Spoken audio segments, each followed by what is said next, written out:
All right, guys, we're here with Lexi. She is the owner of two different businesses. One is Pure Cleaning, a residential cleaning business, and the other is Victoria Home Pros, an external maintenance business for your home. Crushing it, running these two businesses. So, really excited to dive into her story, how she went about creating not one, but two successful home services businesses, and then all of the great learnings that folks listening can apply to their current or new business that they're thinking about started. So, Lexi, really excited to have you on today. Excited to dive into everything. How are you doing? Great. How are you doing? Thanks for having me. Excited to be here. I've watched a Yeah. few of your podcasts and inspired by my fellow home service business bros and ladies. So, yeah, it's great. Thanks for Yeah. having me. Yeah, of course. Of course. Excited to have you on. So, yeah, I guess just to start things off, Lexi, can you tell us a little bit about who you are and the businesses that you run? Yeah, I'll give a little bit of a background. So, actually, my classic training, if you will, is I have my degree in mechanical engineering. So, I was a 9 to 5er.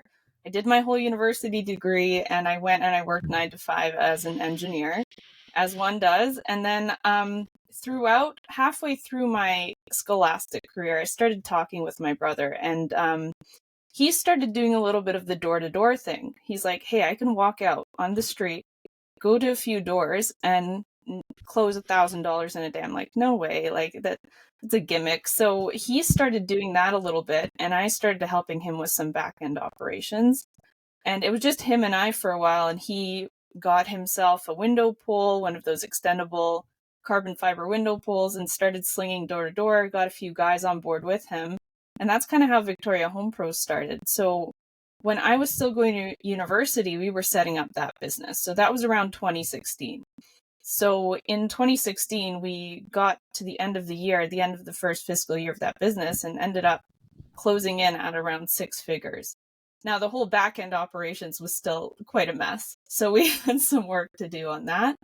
But then we started building up a team underneath it, getting the marketing honed in, and then that business has since grown to be doing 7 figures. And I've known Marcus. So Marcus is an SEO marketing guy. You actually talked to him last week, I believe. I've known him in real life for basically my entire life. We've had a personal connection, but we never really talked about anything business-wise. I knew he did SEO, but he wasn't really in the home service space. So we kind of linked up and we combined skill sets. I'm like, Marcus, I'm going to bring you on and let's boost my SEO for this Victoria Home Pros business. So he became my marketing guy. And then it just completely took off. So we finally got the marketing figured out. And then that's what really took the business from where it was kind of stagnating up to that 7-figure level. So last year, Marcus and I were like, we've got these complementary skill sets. I've got operations figured out on home service. You've got SEO going.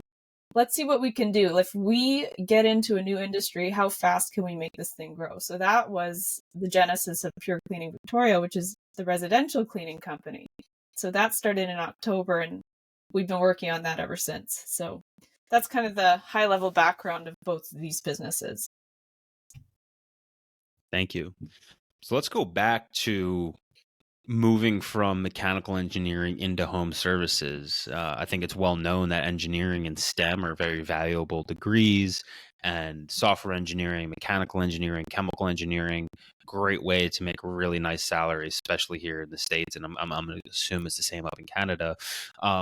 Talk to us a little bit about the thought process and the inspiration to go from what I'm going to assume was a pretty high paying career path into entrepreneurship. Yeah, so I actually learned a lot about myself because I thought I would find a lot of security in the fact that I'd have this really valuable skill set and I would have no problem ever finding a high paying salary. And I thought I'd find security in that. And as I got into the industry and I even enjoyed and was good at what I was doing, I was under someone else's thumb. I was going in every day and someone owned 40 hours of my time. It was never on my watch. So that started to bother me. And I couldn't even put my finger on what was specifically bothering me, but it was a loss of freedom. So I would rather be working towards a goal that's completely my own, that's completely under my own control, rather than working towards someone else's goal all the time. And the level of input that I would put in wouldn't change the level of output for me personally. It would change someone else's end line, but the ceiling for me remained stagnant. So that felt like a bit of a prison. And I just wasn't happy with that. I wanted to have something that was my own and the output was contingent on my input. And that was having your own enterprise, being an entrepreneur. So it took me a while to actually put those pieces together, but once I started to dive into it and be more excited about creating something that was my own than going to my corporate mechanical engineering job, then I was like, okay, that's the reason I don't find that much fulfillment in this. I want to create something that's my own. Yeah, having worked a W-2 job here in the US for basically 10 years and now coming up on about 1 year of entrepreneurship, it's everything that I found frustrating about working in a corporate environment, I find to not exist in entrepreneurship in terms of being forced to work with certain people you may not want to work with, feeling beholden to someone else's priorities. And now it would be tough for me to think about going back to a full-time W-2 job now that I've seen the other side. Yeah. So let's talk a little bit about Victoria Home Pros. External home maintenance. I do think this is a first for the Workbench. We've definitely had some residential cleaning Really? folks on, but external maintenance, external maintenance is certainly unique. So talk to us, Lexi, about this business, why you started this business, and why this of all of the home services. Well, specifically where we live, West Coast Canada, it's a very wet and damp climate. So there's moss all over people's roofs. And it's recurring and it comes back and it's like clockwork. So it needs to be taken off. And gutters also, we've got a lot of clogging of gutters because of the heavy rains. So it was just a need that needed to be filled. We didn't see anyone doing it very well around us. And it was kind of middle of the road. The barrier to entry is a little bit higher than something like residential cleaning because you do need specialized tools and a bit of a skill set to get up on a roof.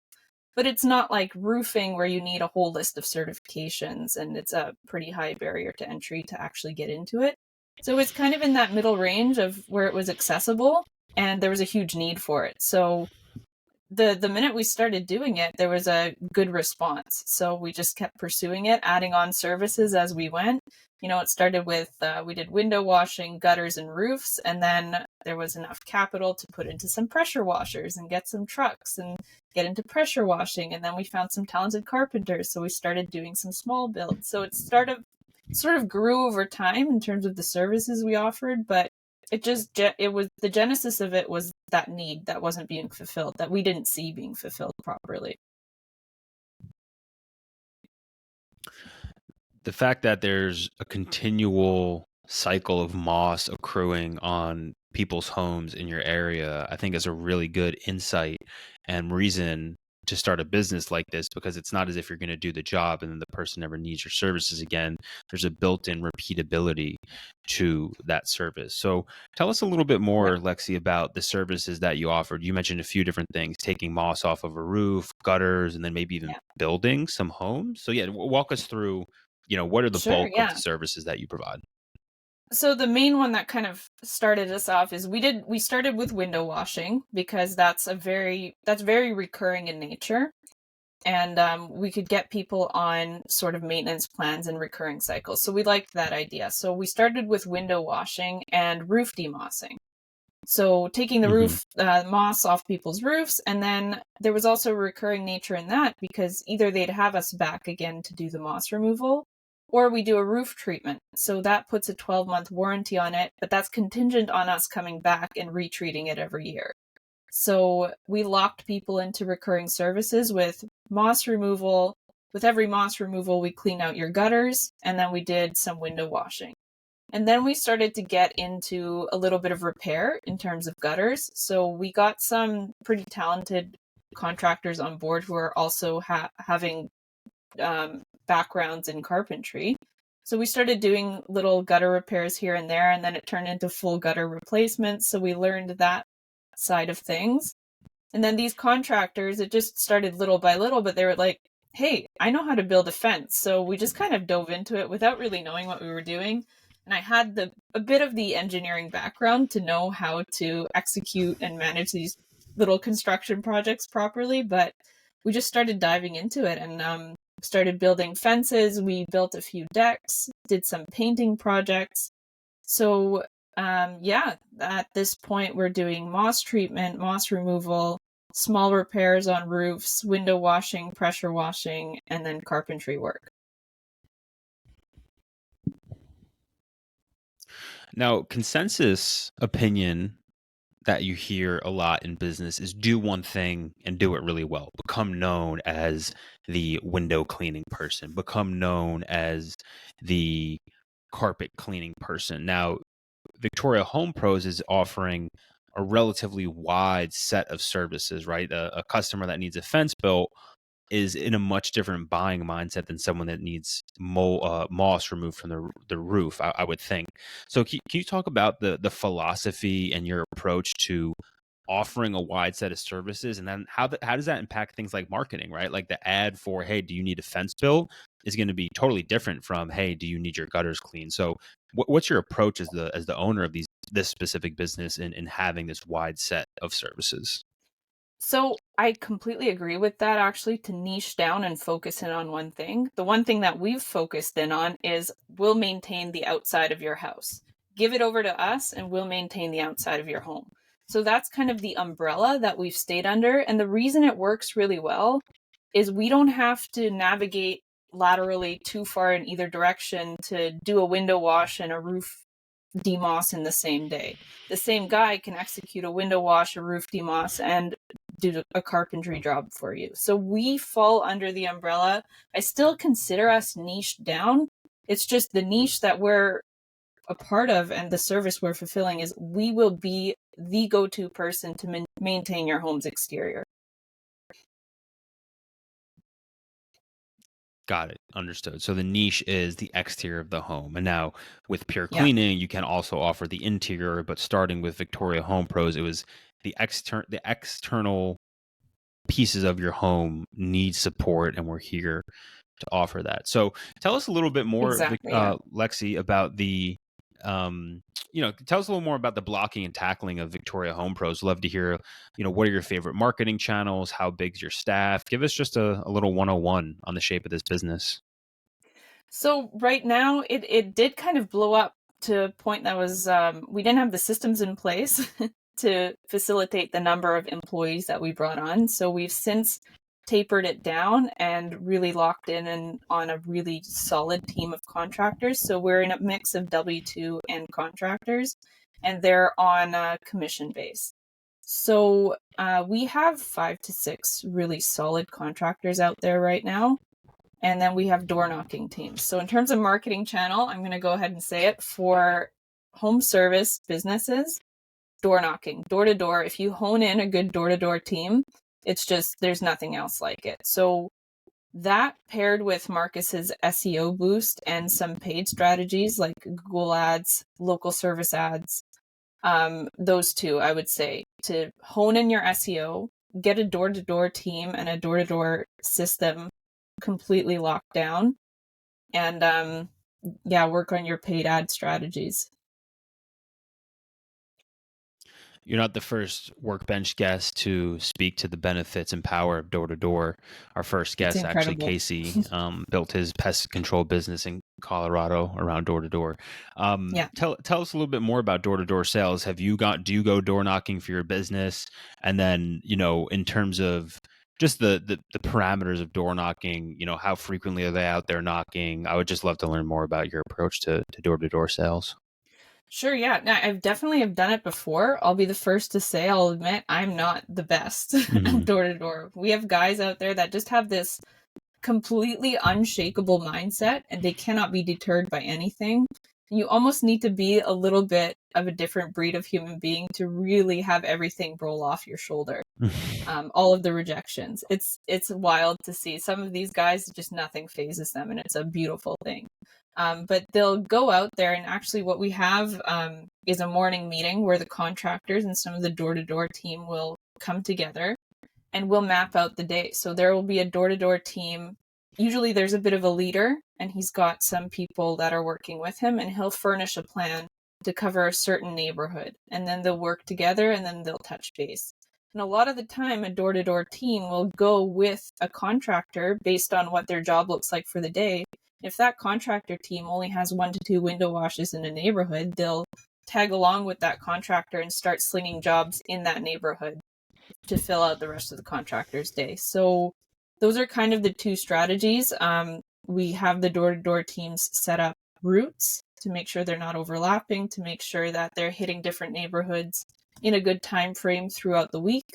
And then sometimes we send them along with the contractors because the contractors don't have a full day, and a door-to-door team gets out there and they fill up the day for them.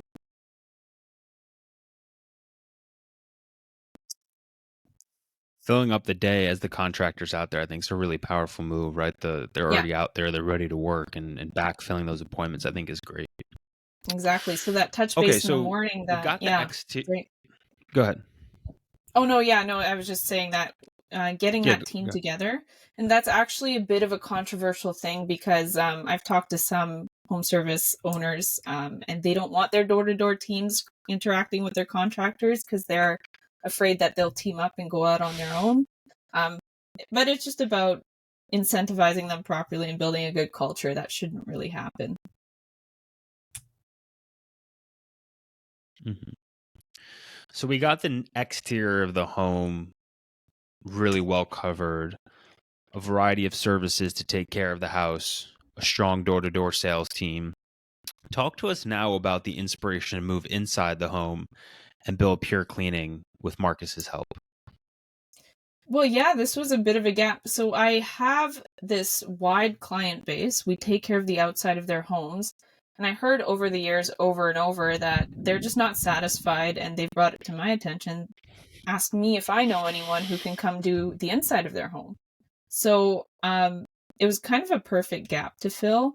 So now that they have a one-stop shop, they can get the outside of their home taken care of, and with Pure Cleaning, they can now get the inside of their home taken care of. So this was sort of a pet project too for Marcus and I to see if we take these skill sets that we built over the years, him in SEO and marketing in the home service space and me in operations, and we enter something like cleaning, which is relatively low barrier to entry, didn't have too many obstacles.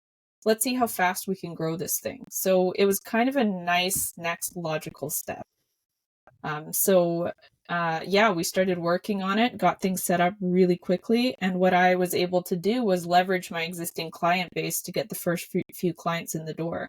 So I sent out a marketing blast to my exterior maintenance clients and got a few clients on the inside spaces, and it just grew from there. Yeah. What's your biggest learning from starting a new business with a new product offering after having run a successful one?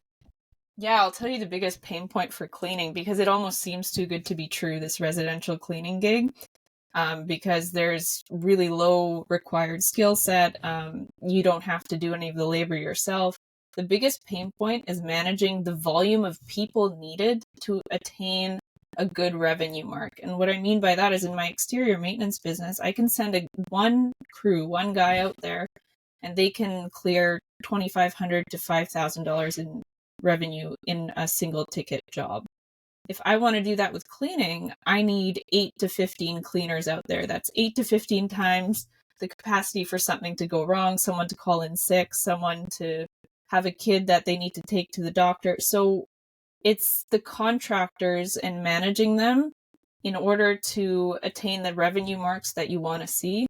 That's the biggest pain point with the cleaning industry.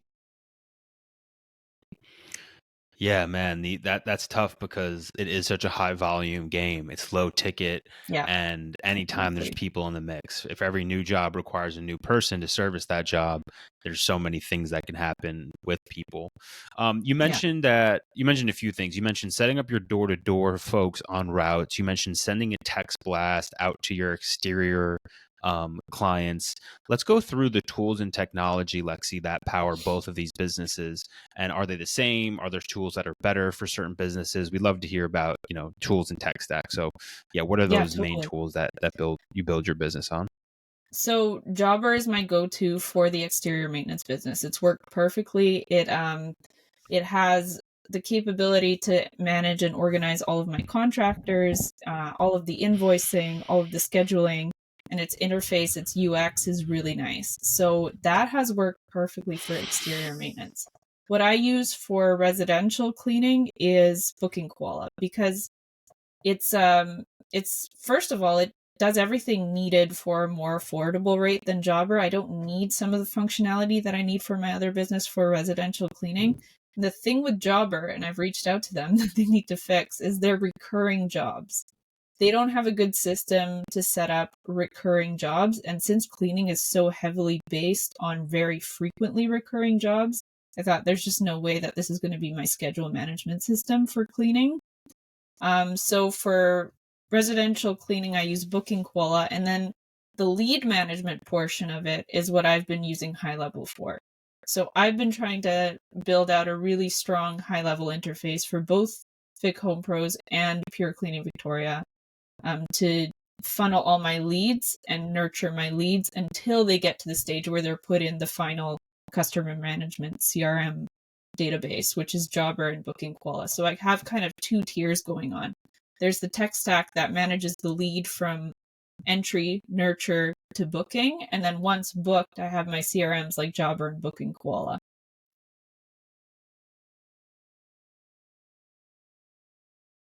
Got it. Yeah.